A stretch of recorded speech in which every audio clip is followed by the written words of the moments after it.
More news coming through now. CNN News 18's mega exclusive, Manoj Kumar Gupta getting us these details that the government is fully committed to bring LPG from the Gulf and also to try and meet the domestic shortage for the domestic consumer. Now, the Petroleum Ministry has sought serious security assurances from urgent Gulf fuel shipments.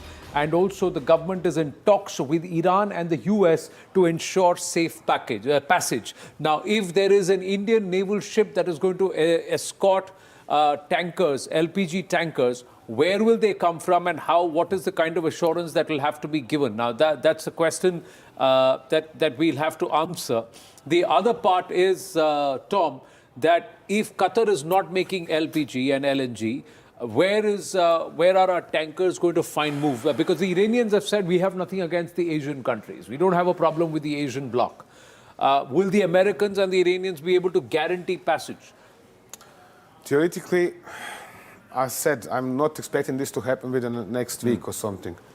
So the Americans could say, hey, we are going to escort tankers in and out of the Persian Gulf. Right. Indian Navy could say, okay, we are going to both of these escorts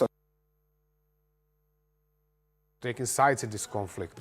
So India is going to prefer to find its own solution, which would be, for example, a convoy of own ships, escorting tankers and bringing them in, loading them, protecting them while they're loading, for example, in Qatar. Right. And then, Qatar is here. Yeah. And then escorting them out.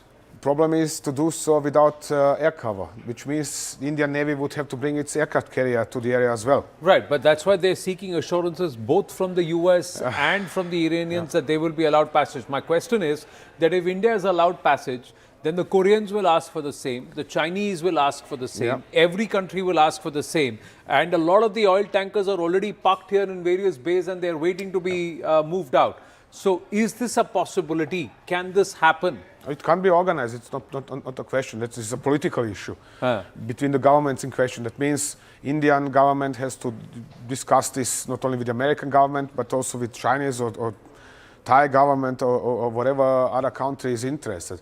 The point is then to build up some sort of a coalition which says, okay, we are all ready to send our warships into the harm's way.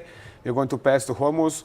Reach Qatar, reach the tankers which are loaded and bring them safely out. So is that possible? Now that is possible, yes. Pallavi is with us with more. Pallavi, the government is trying to speak to both sides to ensure, Tom Cooper says it's a political aspect, but that will also mean sending our warship into a conflict area, into a conflict zone. Now, how much of a risk is that? Because insurance is also slowly getting very, very expensive. Not many insurers are willing to give that kind of guarantees. Yeah. No, but Anand, what government sources have told me is that we have been speaking to the Americans as far as the insurance is concerned, and that is at an advanced stage. So that insurance coming also takes a little bit of a time. But once we get that insurance, it should be easier sale, pun intended really, Anand, to get those supplies. Look, when we talk about Strait of Hormuz and the entire Gulf region, as far as crude oil and energy products, which is petrol and diesel is concerned, not much of a worry for us because only 40% of it comes from there. But the story is not the same as far as the LPG or the LNG supplies are concerned, because the main source happens to be from those areas. He's calling her. That's the reason why. Okay. Okay. Well, we're trying to go. That's what happens when you're real-time recording. The insurers are refusing to insure the ships. Why? Because they're not protected. And if something happens to one of the ships, the risk is simply too high. Correct. And the insurers would have to pay lots of money. Therefore, they say, we are waiting and to see if there is going to be an escort, then we are going to increase the insurance, but then we can talk about insuring the ships. Yeah, but most of the insurers right now, even the current insurances, they have reportedly called for a force majeure. So saying that they've revoked and say you reinsure yourself at a much higher price, as much as $7 million per ship. Yes. Now, that's again, some of these insurers are sitting in the European countries and also American countries. That's where the money is. So it's now become a big money-making racket. Yeah.